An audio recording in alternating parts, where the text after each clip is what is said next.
Ended up getting charged with animal enterprise terrorism. I was looking at a sentence of 82 years max in federal prison for, they charged us under the RICO Act.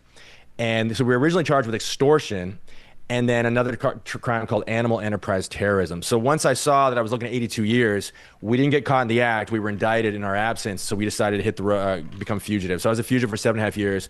They eventually caught me in 2005, and that's what led me to prison. Fam, what's going on, man? It's your boy E.I. the King, and this is the Incarceration Podcast. Today, I'm interviewing my dog Peter, who did federal prison time in the state of California at FCI for some crazy terrorist charges, bro. So before we go ahead and get into this video, man, y'all do me a favor. Like this video, subscribe to this channel if you haven't, and just go ahead and check out this interview with Peter, who did federal prison time as a white boy, first time ever incarcerated in a federal prison in the state of California, FCI, for some crazy charges, and he was considered a terrorist. Let's go ahead and check it out, y'all. Fam, what's going on, man? It's your boy E.I. the King, and this is the Incarceration Podcast. We got a special guest today, my dog Peter, who did a whole bunch of time in a federal prison, specifically a federal prison in the state of California, FCI. So, bro, go ahead and introduce yourself to the viewer, and just go ahead and start us off just with your backstory, your upbringing, your childhood, what led you into a life of crime, which eventually led you to federal prison, what you go for, what yard you hit, and then all the prison stories you got, fam.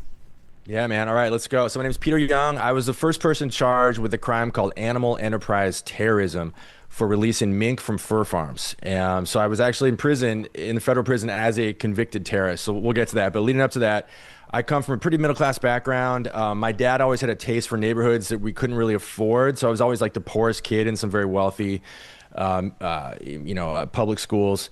And so that eventually landed us in Mercer Island, Washington, which is right outside Seattle. So it's actually the second wealthiest zip code in the state of Washington. However, my dad did not come from money. My dad was a radio DJ, very middle class. So I didn't come from an outlaw background, so to speak. It was pretty placid. And, but in high school, I started learning about the plight of animals and the way we treat animals that we raise for food, or the way we treat them in laboratories and so forth. And I just felt like a really calling to help animals. So I got involved in animal rights activism at the age of 18, and that involved, protesting and various different types of activities trying to save animals, but it was always on the legal side of things. And when I realized that wasn't working, I decided to change my tactics.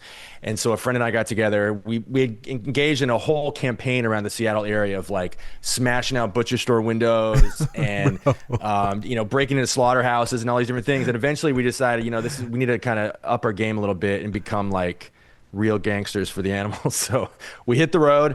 And we ended up raiding 6 fur farms in 2 weeks, where we cut the fences, released mink. They're like almost like little ferrets, but they're native to North America. So we released about 12,000 mink and 100 foxes from farms around the country. Ended up getting charged with animal enterprise terrorism. I was looking at a sentence of 82 years max in federal prison for, they charged us under the RICO Act. And so we were originally charged with extortion and then another crime called animal enterprise terrorism. So once I saw that I was looking at 82 years, we didn't get caught in the act. We were indicted in our absence. So we decided to hit the road, become fugitive. So I was a fugitive for 7.5 years. They eventually caught me in 2005, and that's what led me to prison. Whoa, y'all. First of all, bro, that is absolutely insane. All right, so facing 82 years just for releasing animals and getting hit with a RICO is absolutely insane. So again, what was it that it specifically classified it at? What'd you say, an animal terrorist act? What'd you say? So yeah, there was 2 charges. There was the RICO Act charges and the animal enterprise terrorism charges. And the theory behind the RICO charges was that by releasing animals, we were trying to coerce the farmers out of business, as though there was an implied threat, which is not the case at all. So eventually those charges are going to get tossed out, but I was looking at 82 years for a long time. That's crazy. So how much time did they actually end up sentencing you to? 2 years. 2 years? Okay, so you got spared. And just for to laugh about it, maybe the farmers probably don't think it's funny at all, but how much money was estimated that they lost from the release of the animal kingdom of the minks? Yeah, the early estimates were around $1 million, and then eventually my lawyer was able to argue them down to about $360,000. So that's what my federal restitution is. Bro, that's your restitution? You got stuck with that?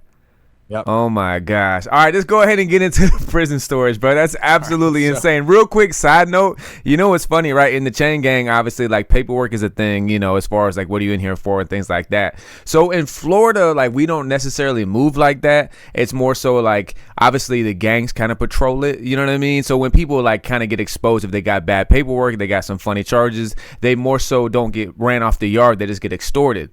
So we used to joke around saying like, you know, whenever people would like joke about what your charges were, I used to joke, you know, especially when it was like a new correctional officer, like, oh, what are you in prison for? I'm like, oh, I'm in here for smuggling sea turtle eggs, but the feds dropped it. I used to always say that jokingly, but it's funny now I'm interviewing you and you really real deal got an animal terrorist RICO act. That's crazy. All right, so go ahead into so this is probably what your first time getting in some serious trouble, right? So go ahead and just break down the story of your first day like in federal holding. What was the first yard you went to, the federal prison? Break down your prison experiences, the politics in federal prison, is all the prison stories you got. Yeah, so I first ended up in Santa Clara County. So I was in San Jose, California, and I'm a vegan. I don't eat any animal products, and I was not going to compromise that in jail. So as soon as I got arrested, they tried to give me a TB shot. You know, everyone gets a TB shot, and that contains eggs, and I just wasn't going to take it. And so they put me in isolation immediately. So I got arrested and went right into isolation, right into solitary, and I was there for 6 weeks. And so I had no interaction with general population at all for the first like almost 2 months. So they take me out of there and take me to Santa Rita. So my charges were in Wisconsin, the Western District of Wisconsin. So they have to get me out to Wisconsin before this whole thing can get going. So so they take me to Santa Rita, which is right outside of Oakland, California. And this is my first interaction with prisoners. And I remember, keep in mind, like my whole prison jail resume at this point was like 1 day for shoplifting, a few hours for dressing up as a cow and storming a slaughterhouse owners convention. Like I had like barely spent any time in jail, right? So I'm now 28, 27, and I'm experiencing jail for the first time. So they take me off the bus in Santa Rita, put me in a holding cell, and the door slams behind me, and it's just all these dudes from Oakland looking at me. And one guy, everyone's silent, and one guy breaks the silence, and he's like, "What did this motherfucker do? Cheat on the SATs?" I was like, oh, man. I was like, this is what the next 10 years, 20, I don't even know how much time I'm going to get is going to be like. So that was my introduction to general population. So I was in Santa Rita for a week. Then they put me on Con Air, right? I'm going out to Wisconsin. So they put me on Con Air, the federal plane.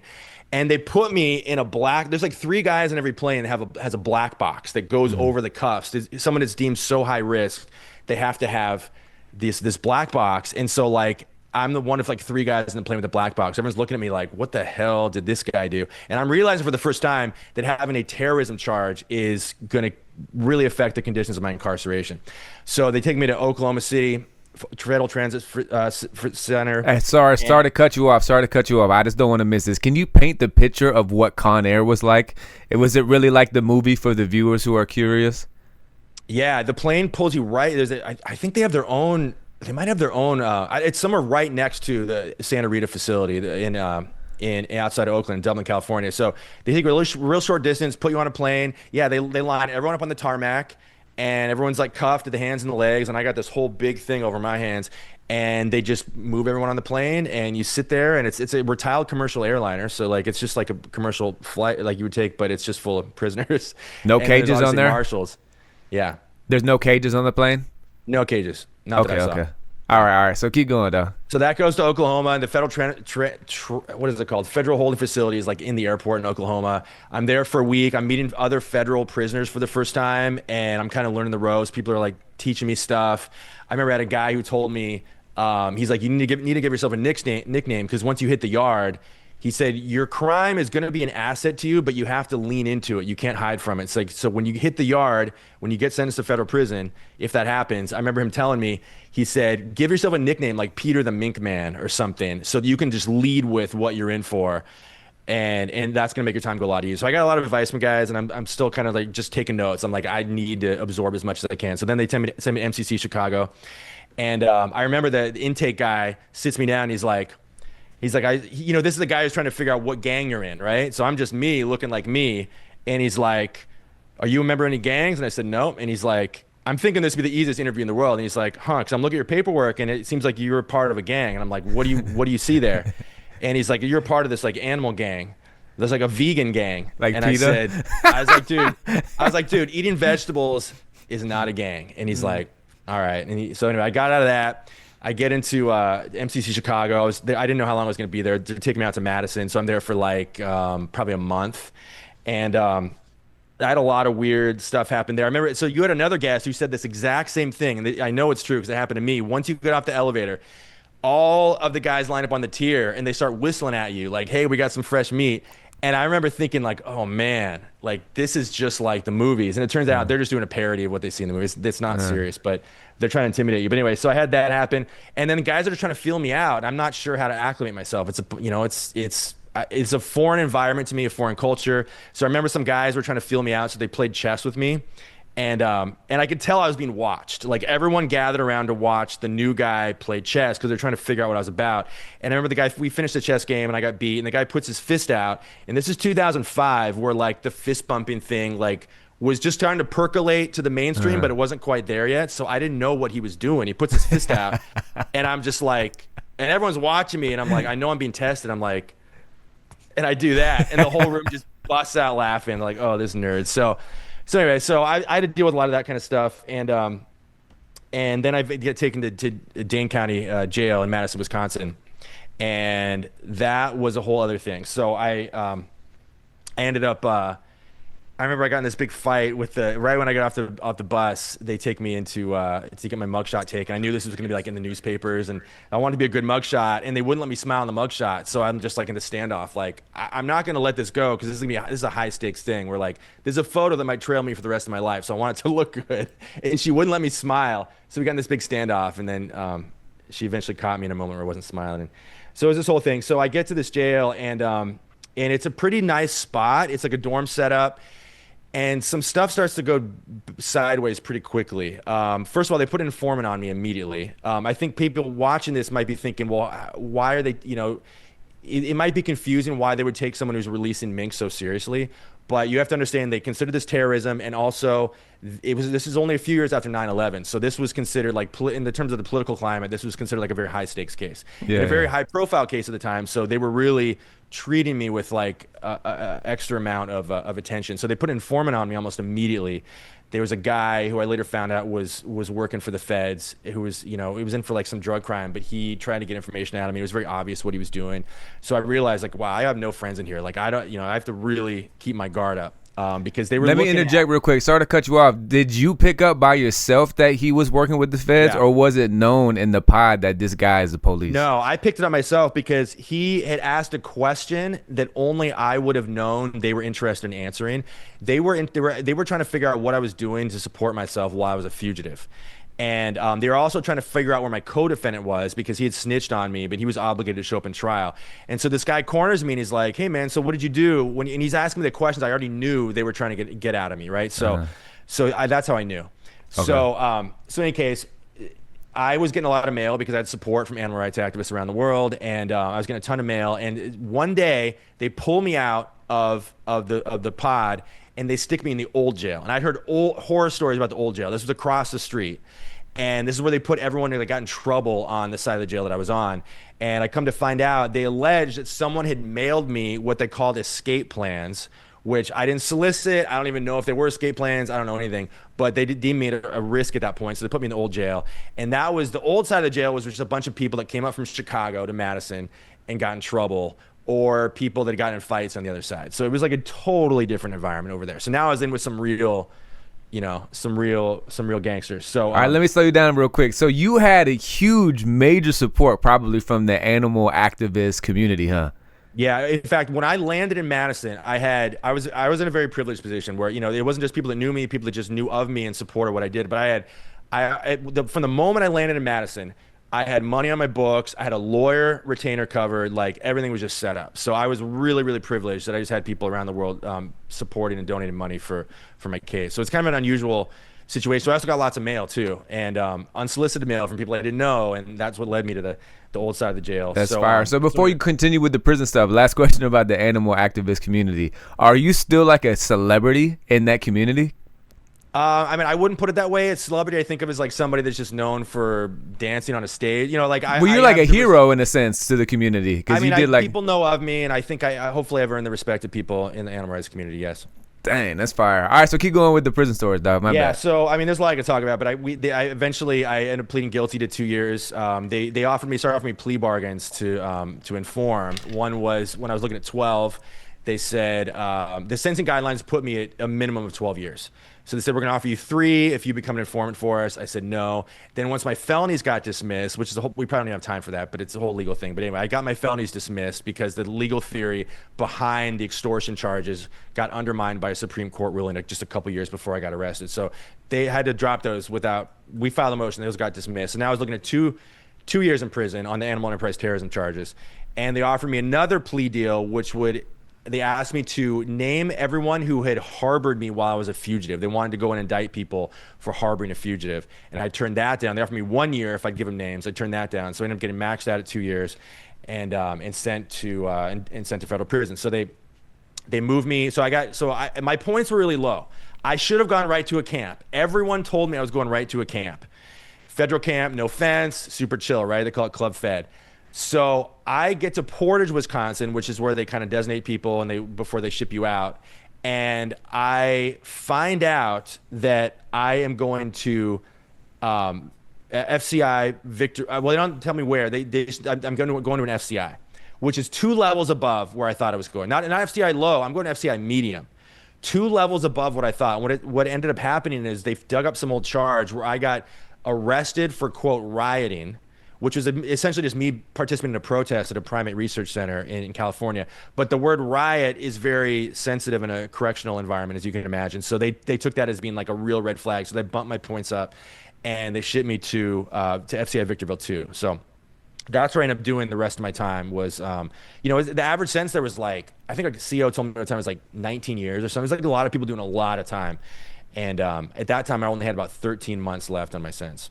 Dang. All right, so go ahead and take us to the journey at FCI. How was it you entering there? You learning kind of like the federal prison politics? Did you get in a car? How did people like respond to you arriving there? Their assumptions of you and just all the stories you got at FCI? Yeah, so I mean, the crazy thing about federal prison, there's no orientation. They just dump you on the yard. And so I go into the cell block and it's the usual, where like all the guys from your race will come around and give you like toothbrush and stuff. And then it's just like, you're just on your own.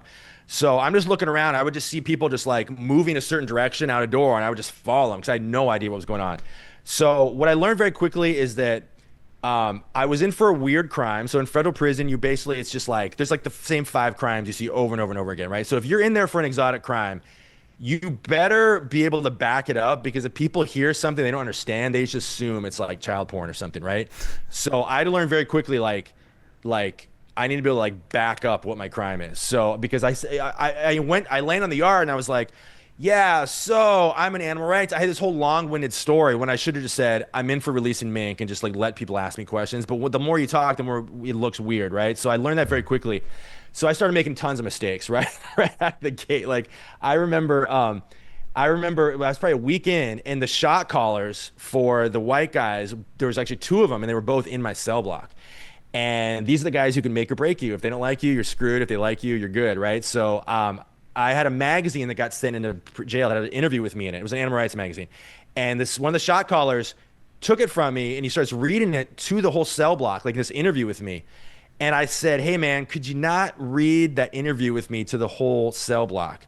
Now, that's what's called checking. I checked the shot caller, which I didn't know you're not supposed to do. So he takes the magazine and throws it in my face. He's like, get the fuck out of here. So I was like, oh no, what did I do? So I go to my cell, and a bunch of guys come up, and they're just like, hey, listen, here's what's going to happen. Either he's going to come to your cell in a couple days and call it cool, or if he decides to not call it cool, you're screwed. And he's like, but don't talk to him. Just leave it alone. So like 2 days later, he comes to my cell. He's like, hey man, you need some coffee? And I was like, all right, we're good. So I dodged that bullet. The next big drama that happened is that I got moved out of my cell block abruptly. Now in the feds, you do not move from cell block to cell block. If you leave your cell block, you're going to a different prison, or you're going to the SHU or something. That never happens. So they told me to pack up. They moved me to a different cell block. So all the guys at this other cell block see me coming in, knowing they'd already seen me on the yard. So they knew I was coming from a different cell block, which could only mean that I got run out by the guys in the original cell block, which is not what happened. But I didn't know what happened. I didn't know why they were moving me. So when I show up at the new cell block, everyone's looking at me like, what's going on? And because I just said I didn't know, which I really didn't, that looked really suspicious. So what I came to find out is that in that one day, because I was getting so much unsolicited mail, same thing that happened to me back in Madison, I got 2 books mailed to me on the same day. They were both had some content that was deemed to be a little bit, I never saw the books, but it was deemed to be a little bit sensitive. So they thought it was just weird. So they moved me to a different cell block. One of them was like, had a chapter on like picking locks or something, which obviously you shouldn't have. That's crazy. So anyway, they moved me. So anyway, I got labeled. So everyone goes to the COs and is like, hey, why did this dude get moved? And some CO snitch jacketed me, or at least alluded that it might be because I was a snitch, which is like, you know, my pre-sentencing report, everything backs up that I did not inform anyone. In fact, I took extra time to not snitch. But you can't have your pre-sentencing report in the feds, at least at that time. I'm assuming that's still the case. So it was like a couple days there where it was like pretty tense. And eventually I had all this paperwork, I got tons of legal paperwork, I got newspaper articles. I just gave it to the cell rep, and I was like, this is everything I got. If you need anything else, let me know. And he's like, you're good. So I dodged that bullet, but that was a pretty tense couple days. There was ended up getting extradited to Virginia at one point. So when I got arrested, I had an ID card on me that I obtained with forged documents. I forged a birth certificate. I got an ID card in the state of Virginia. That's where the 9/11 hijackers got their IDs too. So Virginia does not mess around with people faking documents to get IDs. So they charged me with having this ID when I got arrested. So they extradited me out there. And they took me on commercial. So when the states don't have their own version of Con Air, they put you on commercial flights, which is crazy to me. I didn't even know this. So they take you through the airport looking like a prisoner, and you're first on the board and last off, but they put you in the back row, and that's how they transport, the states transport people around. So I got taken on a commercial flight with a bunch of, civilians in handcuffs in the back row. And they took me out there, and I eventually pled to a sentence that ran concurrent with my federal sentence. So there was no extra time there. But one of the things I did that was the most important thing I could have done is that before I got sent to Virginia, I knew it was coming, I didn't know when, I had a magazine. And what happens is when they take you out of state, they keep your possessions, but there's something about magazines where they make you throw your magazines away. So I had a magazine where I had written, because I was known in the animal rights movement as not having snitched and taking extra time for not snitching, a magazine asked me to write an essay, an editorial on why you shouldn't snitch on people. And so I knew, because I was still I was only on the yard for a couple months at this point, and people were still a little bit like, they were cool with me, but I was still kind of the weird guy they didn't really know what to do with. And so I still had some I wanted to improve my standing in the prison. And so I threw away all my magazines secretly, except for 2 magazines. One of them was the magazine where I had the essay about why you shouldn't snitch, knowing that once they took me to Virginia, I could just go give my magazines to someone else because they were going to throw them away anyway. So it looked like a normal transaction. I was going to slide that magazine into the stack of 2 or 3 magazines, knowing it would get read. And then that would sort of improve my standing amongst the prisoner population. So that ended up totally working. I come back from Virginia, and it's before, everyone was just kind of weird. They weren't weird about me, but it was just sort of I was kind of invisible. And I walk in the chow hall, and everyone's like, "Young, what's up?" And they're high-fiving me, and this article had circulated through the whole prison. And so you know how it goes, where it's people are either in there for snitching, so they're really obviously have really strong feelings about it, or they're snitched, and they want to really look like they're against snitching because they don't want to know they snitched, right? So everyone gave me I was treated completely differently after that. Once I got the magazine back, I could see it was the dog eared, and we folded over on that page. Everyone had read that article. So anyway, that was a smart move, bro. That was smart. I had to do a lot of stuff like that because I was such an exotic case, and people just weren't used to seeing people like me. So I could go on tons of stories. That's real. So look, random statement, bro. You are like the Pablo Escobar of the animal activist movement, bro. That's fire. And especially because you didn't you said you didn't snitch on nobody, bro. You took the time, and everybody appreciated that. Of course, those who were harboring you or allegedly and things like that. So that's dope, bro. So salute to you. But another question, just when it comes to FCI and just your federal prison experience. So did you experience the politics of the feds? Obviously being white, were you in the car, with the other whites, and did you have to program? Did you have to work out? And just what were the stories or the drama? Well, for the most part, was it laid back, or did you see violence? Did you see extortion? What was like the experience of the lay of the land at FCI while you were there? Yeah, so I had an exceptional experience because FCI Victorville 2 was brand new when I landed on the yard. So it was like half full. And so people hadn't really, there wasn't really like a pecking order. Things hadn't really set, the dust hadn't really settled yet. And it was just a very like thinly populated yard. So the politics were probably as minimal as you can get for a medium security federal prison. So, so when I got there, I definitely made some mistakes. So I mean, you sit with the white guys and you got to like, get them comfortable with you for sure. And but there wasn't a lot of, the politics were again very, very minimal. So I did make some mistakes. There was one time I remember where it was actually a pivotal moment in my life as a whole, where I got called into a cell. This guy, a black guy called me into a cell and he's like, "Hey man," he's like, "I noticed you're different from all these other guys." He's like, "I want you to read something." He gives me a book, and it's this book by Tony Robbins called "Awaken the Giant Within." So he starts like, we start having a conversation about the book, and I come out of the cell. And all the white guys run up on me. I was in the cell for like maybe 15 minutes. All the white guys run up on me. They're like, "Are you good?" And I was like, "Yeah, I'm good." They're like, "You sure you're good? Because you were in that guy's cell for a while." I was like, "No, I'm good."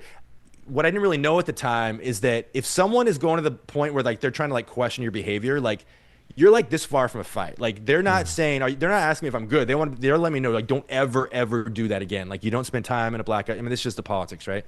So I made a bunch of mistakes like that. That ended up being a pivotal moment in my life because I read that book and it sent me on a trajectory that ended up to me being an entrepreneur and a bunch of other stuff. Maybe we'll get into, maybe we won't. But other times, like I sold a bag, like a prison, like on Christmas, they give you like this giant like Santa bag of like candy. I'm vegan. I stayed vegan in prison. So I'm not gonna eat the candy. So the first guy that ran up to me offering to buy my bag for a book of stamps, I was like, yeah, but it was a black guy. So I got in like hot water with the white dudes. Like you should have sold it to a white guy first, like that kind of stuff.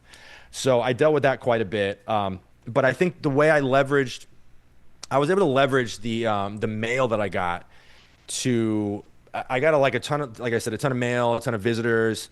And so I think people kind of saw like, okay, somebody thinks he's cool. We might not think he's cool, but somebody does.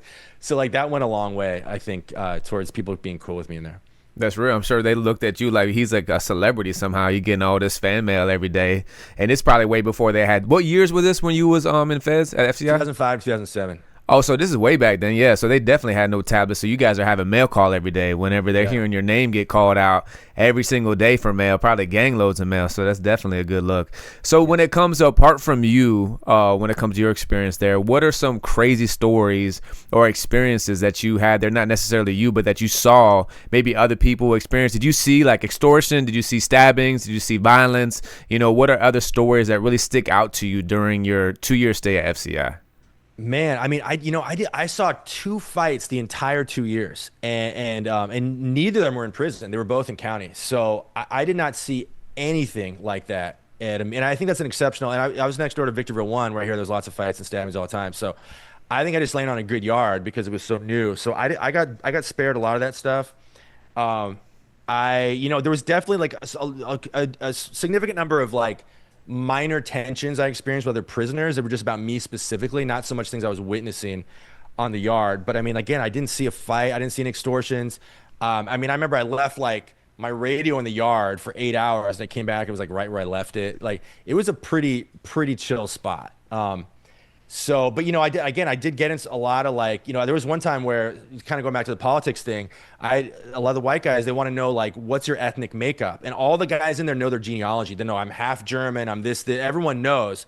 I didn't know. I don't come from an environment where people even ask those questions. I just know I'm white. I don't know anything else. So because I couldn't answer that question, they thought I might be Jewish. And so I remember I got suspected of being Jewish. Now the Jewish guys run with the white guys, or they sit with them, but they're tolerated, but they're not really welcome, right? So I remember I was in my cell, it was like midnight, and the lights are out, and my cellie was down there, and like it had been like an hour of silence, and I just hear the silence get broken with him saying, "You're a fucking Jew." Oh my god! And I'm like, "Oh, dude, it's over." Like, he just had like he had a brainstorm moment. He's like, "Aha, I figured it out." That's crazy. Yeah, and then I convinced him I wasn't Jewish because my last name was Young. I don't even know what Young is. Maybe it's Jewish, maybe it's not. I'm not Jewish, but I just mean like he was like, "Oh yeah, okay, that's German." I was like, "All right, if you believe it, let's go with it." So yeah, man. But it was I didn't really feel like it was a tense environment. So I think I got lucky there. No, that's a good thing, bro. Obviously, on this channel, I'm not here to glorify violence or any of the negativity of prison. I'm here to share the full experience of incarceration. But obviously, sadly, that can be a very large portion of that for a lot of people. So transitioning to your release, before you share about you getting out, how was your transition home, doing a little bit of time? What are you doing now? You can plug in if you got a YouTube channel, social media, if people want to hear more about your story, where can they find you at? But before you answer all those things, close with this about the prison experience. Do you feel like that experience that getting the time, the case, all of it, do you feel like it negatively impacted your life or positively or both? You know what I mean? But do you feel like it kind of was a life transformative moment for you? And if so, how? It was 100% a net positive for my life, but I don't like saying that because I don't like giving credit to the people that put me in prison. So it was I don't want to credit the Judicial prison system. complex. Yeah, for sure. It just happened to be good for me, because I was on a trajectory that maybe wasn't that great. I was a fugitive. I was kind of floating. I was aimless, and it happened at just the right time where I got out just before my 30th birthday, and I could have a life left. So I'm glad I got arrested when I did. But as far as me getting out, I was really fortunate. I had a lot of support. So my family doesn't have money, but I had people, when I got out, I had a home waiting for me. I had people set me up with, a little bit of money, and I had a hotel. I was actually violating probation within hours of me getting out, because they took me. My friends got a hotel in San Diego, California. I didn't know that's a different federal district. I'm not allowed to leave the federal district, and so I was like, well, shoot, they already booked the hotel. Let's just go for it. So I went to a hotel in La Jolla, California.